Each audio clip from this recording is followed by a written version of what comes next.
मेरी पत्नी और मैं दोनों ही कामकाजी लोग हैं। मैं एक आईटी कंपनी में काम कर रहा हूं और वह एक उभरी हुई वकील है। आप कल्पना कर सकते हैं कि हम कितने व्यस्त शेड्यूल में रहते होंगे और इसकी वजह से हमें घर के कामों के लिए बिल्कुल भी समय नहीं मिलता। हम बेंगलोर में 2 BHK अपार्टमेंट में रहते हैं और हमने 2 हफ्ते पहले अपनी पुरानी नौकरानी को घर से निकाल दिया था क्योंकि वह हमें बिना बताए छुट्टियां लेती रहती थी। इसलिए हमें एक नई नौकरानी की तलाश शुरू करनी पड़ी। 1 महीने तक इधर उधर की खोजबीन करने के बाद मेरी पत्नी को बिंदु मिल गई। अपार्टमेंट 103B में हमारे पड़ोसी ने मेरी पत्नी को उसकी सिफारिश की थी और कहने की ज़रूरत नहीं थी कि जिस पल मैंने बिंदु को देखा मुझे एहसास हुआ कि मेरी पत्नी उसके बगल में खड़ी एक कोड़ी जैसी दिख रही थी। बिंदु की गोरी त्वचा, उसकी खूबसूरत आंखें और उसका पतला शरीर, यह सब देखकर मैं बस पागल सा हो गया था। मैंने बिंदु के धीरे धीरे करीब आने का फैसला किया।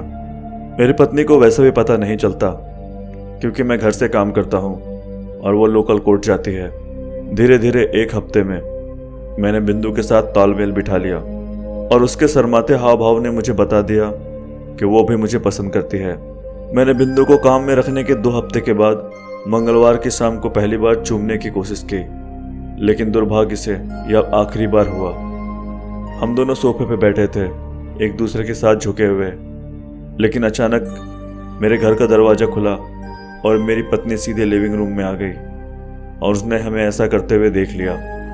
मैं तुरंत ही टूट गया और एक कोने में जा बैठा, जबकि मेरी पत्नी बिंदु पर चिल्ला रही थी कि वह उसके पति को कैसे बहका सकती है और ऐसी बहुत सारी बातें कह रही थी जो इस हालात से मेल नहीं खा रही थी। लेकिन उसकी सबसे अजीब बात जो मेरी पत्नी ने बिंदु को बार बार कहा वह था उसे बूढ़ी डायन कहना। उस शाम बहुत माफ़ी मांगने के बाद मेरी पत्नी ने मुझे माफ़ कर दिया। मुझे यह अजीब लगा क्योंकि वह आमतौर पर इतनी माफ़ करने वाली नहीं थी, लेकिन मैंने उसे जाने दिया क्योंकि मुझे अपनी शादी को बचाए रखना था। लेकिन एक बात मेरे दिमाग में अटकी रही। मैंने अपनी पत्नी से पूछा, तुमने बिंदु को बुढ़िया क्यों कहा? वह तो जवान है ना। तुम क्या बकवास कर रहे हो? क्या तुम्हारा दिमाग ठीक है? वह तुम्हारी दादी जैसी बूढ़ी है। उसकी चमड़ी झुर्रीदार और बाल सफ़ेद है और ऐसा लगता है कि कभी भी उसके घुटने जवाब दे सकते हैं। मेरी पत्नी ने कहा। मेरे पास इसका कोई जवाब नहीं था। मुझे लगता है कि इस घटना से मेरी पत्नी को इतना झटका लगा है कि वह बस अब भ्रम में है।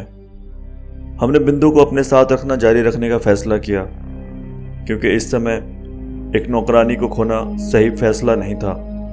बिंदु को रंग रूप को देखकर मेरी पत्नी के साथ हुई पहली अजीब घटना थी, जिसके बाद मेरी पत्नी और भी अजीब दावे करने लगी। दूसरी घटना मेरे बेटे को लेकर भेदभाव के कारण हुई थी। कल ही बिंदु हमारे 1 साल के बेटे को सुंदर लोरी सुना रही थी और वो उसे 4 घंटे तक गाती रही। बस एक ही जगह पर बैठी रही और लाल पालने को हिला रही थी।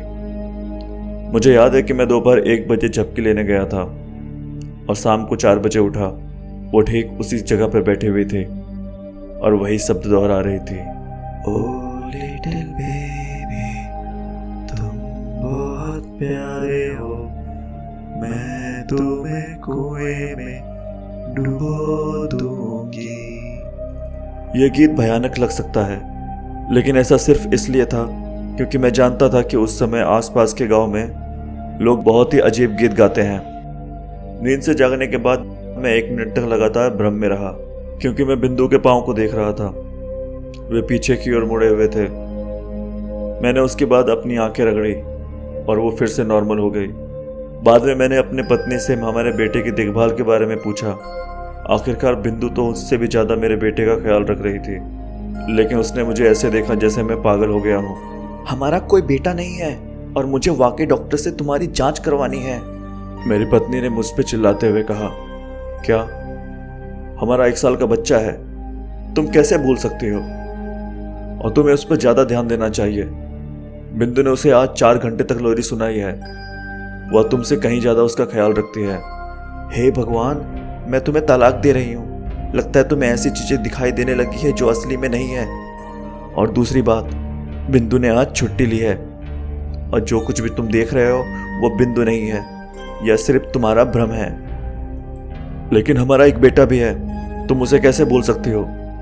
मेरे दिमाग में यह सवाल अटक गया था, क्योंकि उस समय यही सबसे महत्वपूर्ण बात लग रही थी। हमारे घर में हो रही असामान्य घटनाएं और मेरी पत्नी के दिमाग के खराब हो जाने के कारण हमारी नौकरानी के सामने झूठ बोलना एक अलग बात थी, लेकिन हमारे बेटे के बारे में झूठ बोलना यह एक नया निचला स्तर था। सच में? तो फिर मुझे अपने बेटे का नाम बताओ जिसके बारे में तुम बात कर रहे हो। वो कैसा दिखता है? उसका जन्मदिन कब है? और वो भी कहाँ है? क्योंकि यहाँ मुझे कोई भी 1 साल का बच्चा नहीं दिख रहा है। उसका पालना कहाँ है? मेरी पत्नी ने भव्य चढ़ाते हुए पूछा। मैंने उस सवाल का जवाब देने के लिए अपना मुंह खोला और मेरा मुंह 1 मिनट तक खुला रह गया। मैं इन सब चीज़ों को याद करने की कोशिश कर रहा था, लेकिन मेरा दिमाग इन सब बातों को याद नहीं कर पा रहा था। मेरी पत्नी गुस्से और घबराहट के साथ मेरी ओर देख रही थी, क्योंकि वह सही साबित हुई थी। मैं आखिरकार अपना मुंह बंद करने में कामयाब रहा और झुंझलाहट के साथ सोने चला गया। वह दूसरे बेडरूम में सोने जा रही थी। वो मेरे आसपास भी रहना नहीं चाहती थी। तीसरी घटना तब हुई जब मेरी पत्नी ने रोते हुए मुझसे कहा कि वह घर छोड़ने जा रही है, कि उसने कल रात बिंदु को मेरे बेडरूम की दीवारों पर चलते हुए देखा है। मैंने एक बार फिर अपनी पत्नी से कहा कि वो पागल है। वैसे यह सच था कि मैंने कल रात 1 बजे बिंदु को घर पे बुलाया था, लेकिन वह लिविंग रूम में हमारे रोते हुए बेटे की देखभाल कर रही थी, क्योंकि मेरी पत्नी सोते समय अपने बेडरूम का दरवाज़ा बंद कर लेती थी। जाहिर तौर पर उसे अपने बेटे की बिल्कुल परवाह नहीं थी।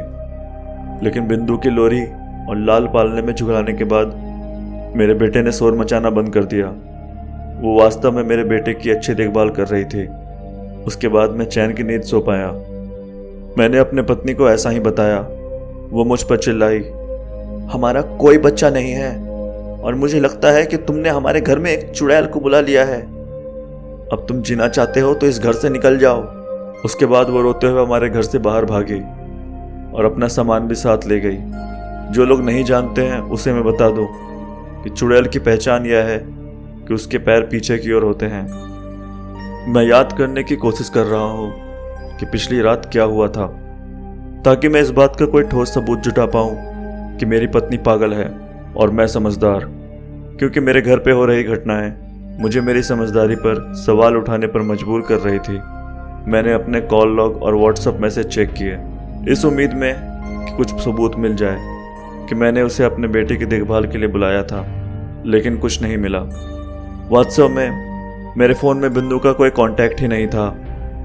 मैं अब निराश हो रहा हूँ। यह सब देखने के बाद मैं सो गया था और अब मैं फिर जाग रहा हूँ। अभी रात के 1 बज रहे हैं और मेरा बेटा अपने लाल पालने में लिविंग रूम में रो रहा है। ऐसा लगता है कि मुझे बिंदु को फिर से कॉल करना चाहिए।